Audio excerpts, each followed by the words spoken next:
Okay, so happy day. Some hardware's come in so I can continue the build. Plus I talked to James at Crash Test, and the quick connects are on the way as well. So going to try to make a little bit of progress today. I think the next thing I'm going to do is take my wingtips and go ahead and get those cut up and then painted, so that I can go ahead and get the paint drying for later on. It's about probably the second last thing to do before I cut the battery slot. So the way I like to do the wingtips is, let's see here, that's better. I'll get some push pins.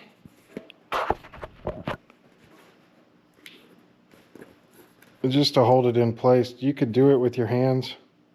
You could totally do it with your hands. And by do it, what I mean is mark it so you know where to cut it. I'm trying to get it in line with the direction and chord of the wing, and I'm doing that by using the horizontal ribs that I see in this Coroplast, I think it's called. Popular material back in the day for building things that you want to have fun with, and by fun with I mean destroy. Let's see. Okay, I like it. Just going to pierce through the top and just barely into the foam. I don't want to injure my shock cord, though I did use that Gorilla shock cord in this one.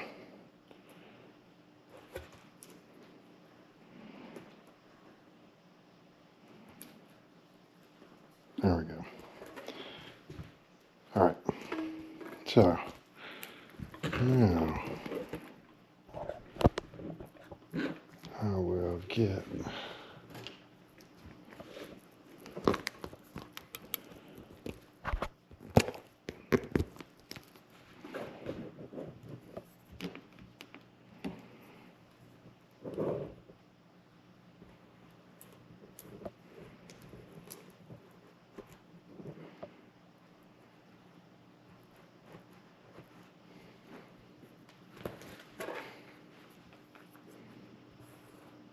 don't need to mark the top.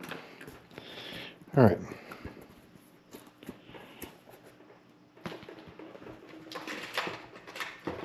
So now that I've roughly got the profile,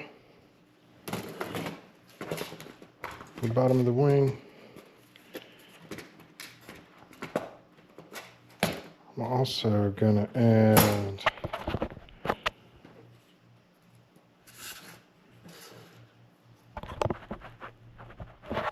a little bit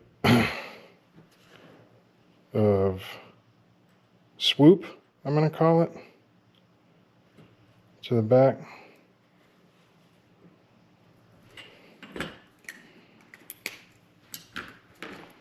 Grab my scissors.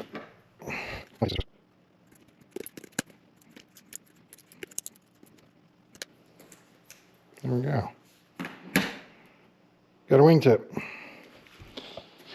Let's make another one.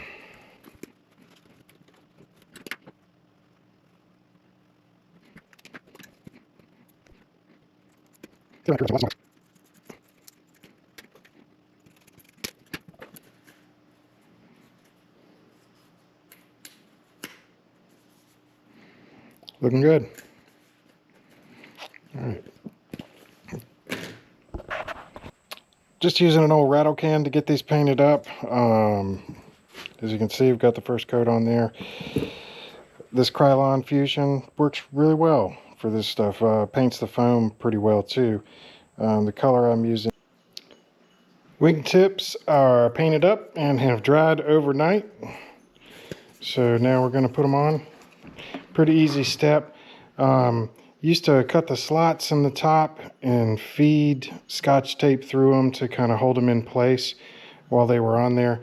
I found that actually kind of creates a bit of a hinge, a place for the wing to flex and bend when you start burning those holes through there for the Scotch tape. And this stuff holds really well. Haven't had wingtip break off yet with using this stuff, so gonna keep using it.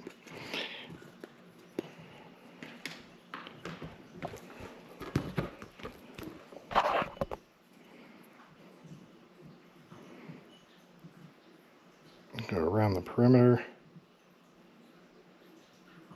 and zigzag through the middle. Should be plenty.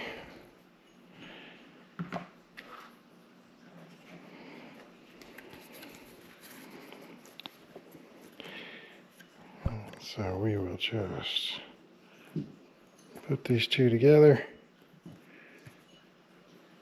wiggle it around a little bit, separate it, put a timer on.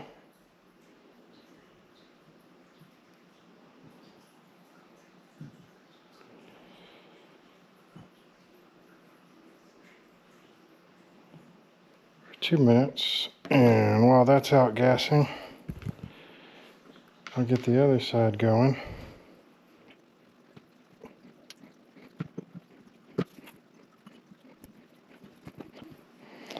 And about a minute to go on this side. 2 minutes has passed.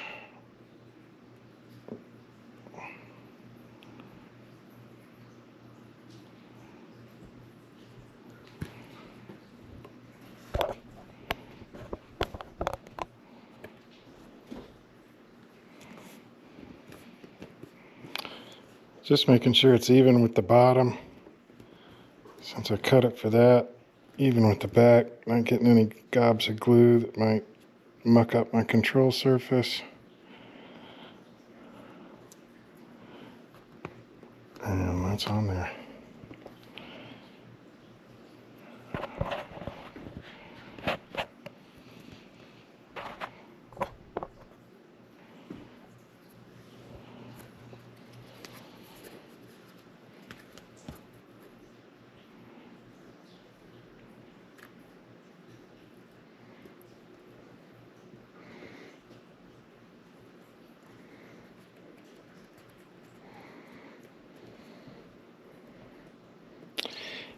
If you really wanted to, you could take some push pins at this point and just stick push pins in there, 2, 3.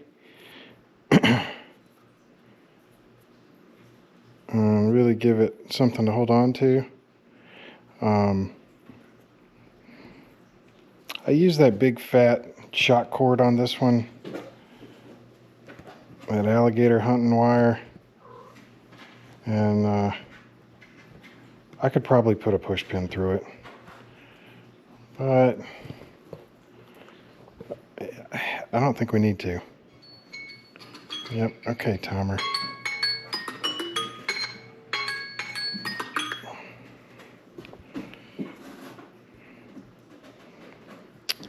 So the only thing additional I'll do to this, I'll let this set up for a little while.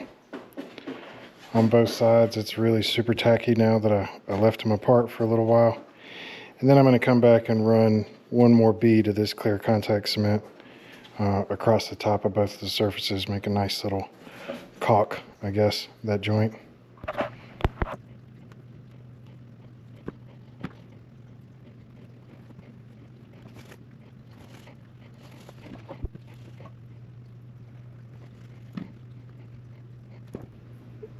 Make sure to get your tip real good, because that is where you're going to get some grass hanging out. That one looks pretty good.